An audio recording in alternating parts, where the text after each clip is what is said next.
अस्सलाम वालेकुम। मोहम्मद ताहिर और बायोलॉजी के लेक्चर नंबर 17 के साथ हाजिर हुआ हूं और आज का जो टॉपिक ऑफ डिस्कशन है वो है सेल मेम्ब्रेन। आज हम बात करेंगे रोल ऑफ बायोलॉजिकल मेम्ब्रेन के बारे में, देन हम बात करेंगे लिपिड बाइलेयर के बारे में। और अगर आप लोगों ने मेरा यूट्यूब चैनल सब्सक्राइब नहीं किया तो सबसे पहले मेरा यूट्यूब चैनल सब्सक्राइब करें और मौजूद बेल आइकन को प्रेस करें ताकि हर आने वाली न्यू वीडियो आप तक पहुंच सके। रोल ऑफ बायोलॉजिकल मेम्ब्रेन के बायोलॉजिकल मेम्ब्रेन का रोल क्या है लाइफ की एग्जिस्टेंस में, सेल के वजूद में। It act like a border, कि ये बॉर्डर के तौर पे काम करती है। Keep in in and out out, कि जो चीजें सेल के अंदर मौजूद हैं उनको अंदर ही रखती है और जो सेल के बाहर मौजूद है उनको बाहर ही रखती है। It act like a semi permeable membrane. इसको हम क्यों सेमी परमिएबल कहते हैं? क्योंकि ये चंद चीजों को अंदर आने की इजाजत देती है, चंद चीजों को बाहर जाने की इजाजत देती है। ये अलाउ नहीं करती कि सारी चीजें जो हैं वो बाहर का मटेरियल अंदर दाखिल हो जाए और अंदर वाला मटेरियल बाहर चला जाए।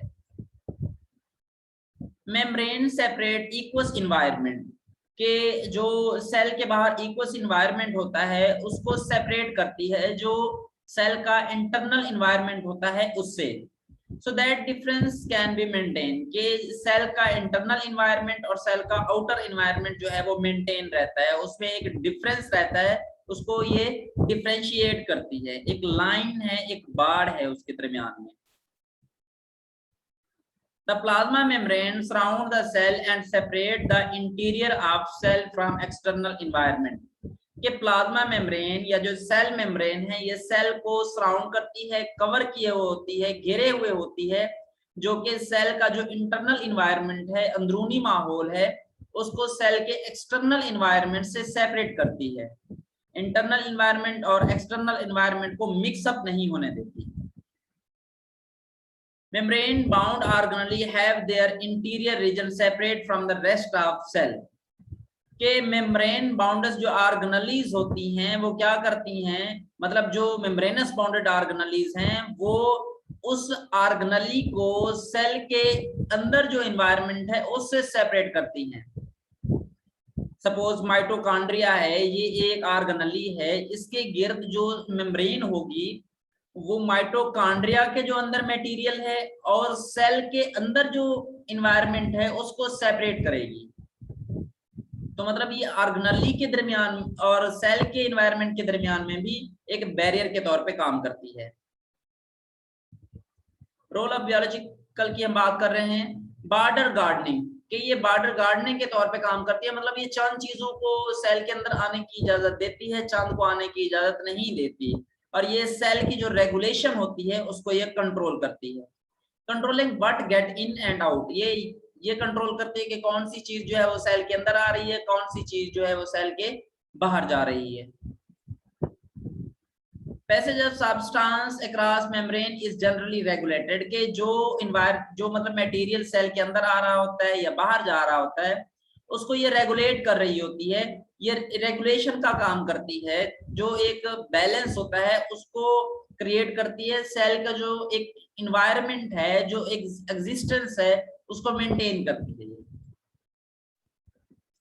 helps to establish and maintain appropriate environment in cell even as the outside environment changes, कि ये सेल का जो इंटरनल इन्वायरमेंट होता है उसको मुनासिब तौर पे मेंटेन करती है, उसके अंदर चेंज नहीं होने देती, चाहे जो एक्सटर्नल इन्वायरमेंट है वो चेंज होता रहे, मतलब एक्सटर्नल इन्वायरमेंट चेंज होता रहे, उसका जो इफेक्ट है वो इंटरनल इन्वायरमेंट तक नहीं पहुंचने देती। और सम टाइम ऐसा भी होता है कि ये आउटसाइड जो इन्वायरमेंट है सेल के उसको भी मेंटेन करती है। मतलब जो चीजें, मतलब ये कह सकते हैं जो साल्ट या वाटर मॉलिक्यूल्स होते हैं वो सेल के इंटरनल और आउटसाइड जो हैं वो ट्रांसफर होते हैं और आउटसाइड का जो एनवायरनमेंट होता है उसको भी कंट्रोल करती है।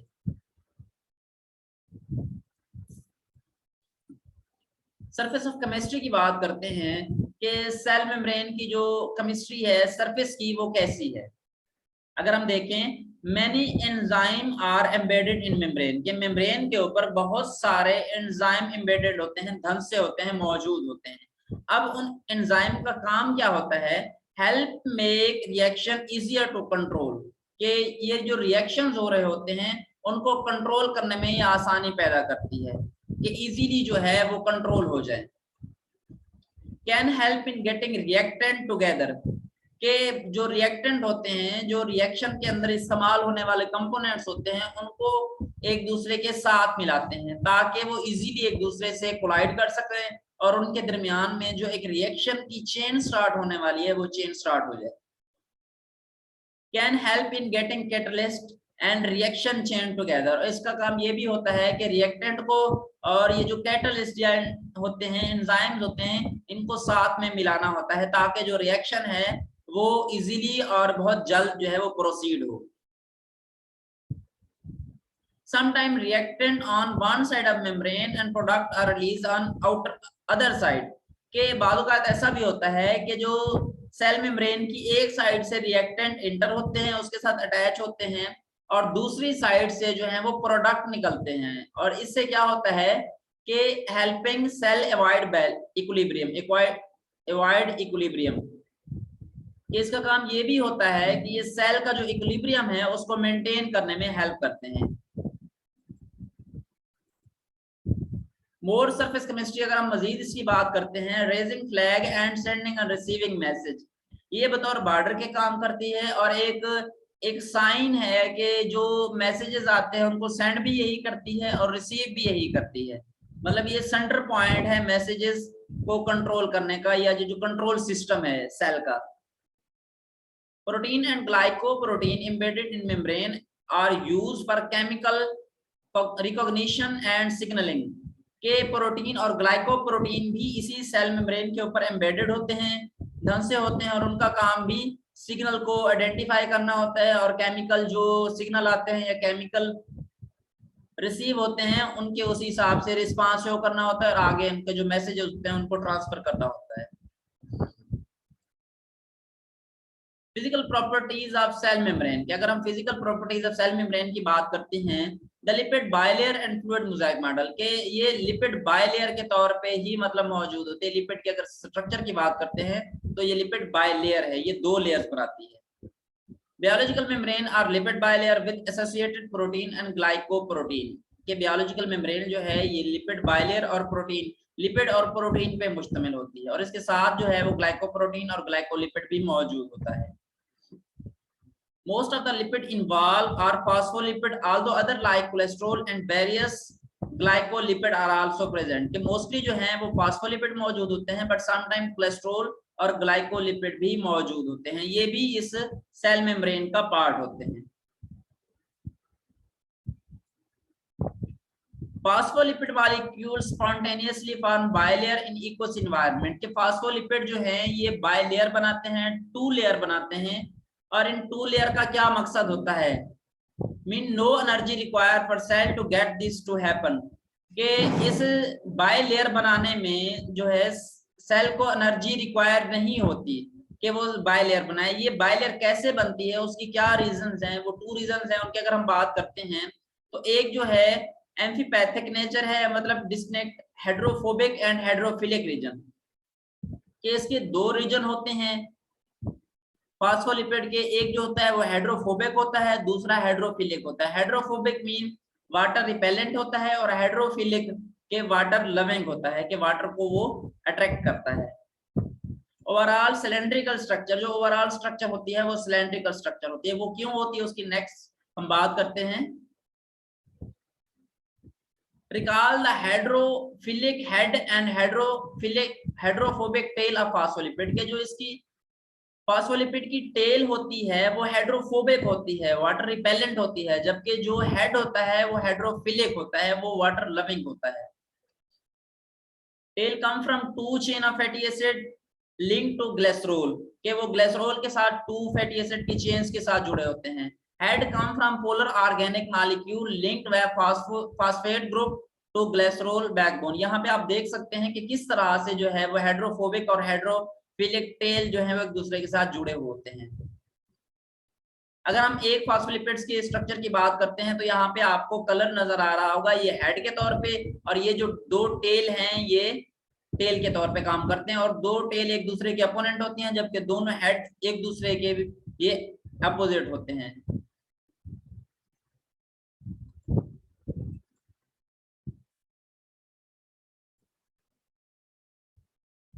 रफली cylindrical shape to phospholipid molecule, कि इनकी जो शेप होती है वो फास्फोलिपिड की सिलेंड्रिकल शेप होती है। Favour the information of lipid bilayer over lipid surface, के ये लिपिड बायलेयर बनाते हैं जो कि इनके लिए बहुत बेनिफिशियल होती है। यहाँ पे आप देख सकते हैं कि किस तरह से यहाँ पे जो है लिपिड बायलेयर होती है और यहाँ पे सिंगल एक स्फेरिकल शेप बनाते हैं।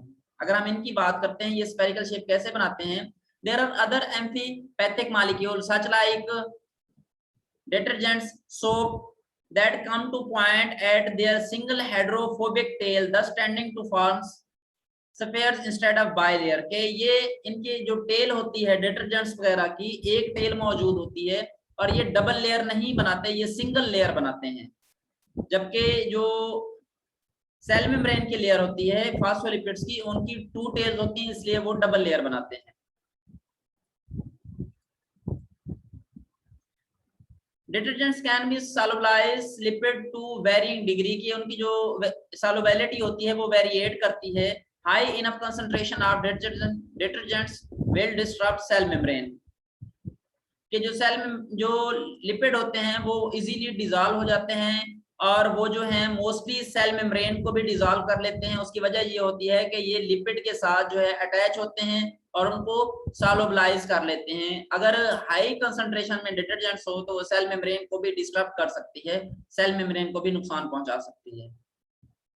Thanks for watching my video. अगर आप लोगों ने मेरा यूट्यूब चैनल सब्सक्राइब नहीं किया तो सब्सक्राइब करें और मौजूद बेल आइकन को प्रेस करें।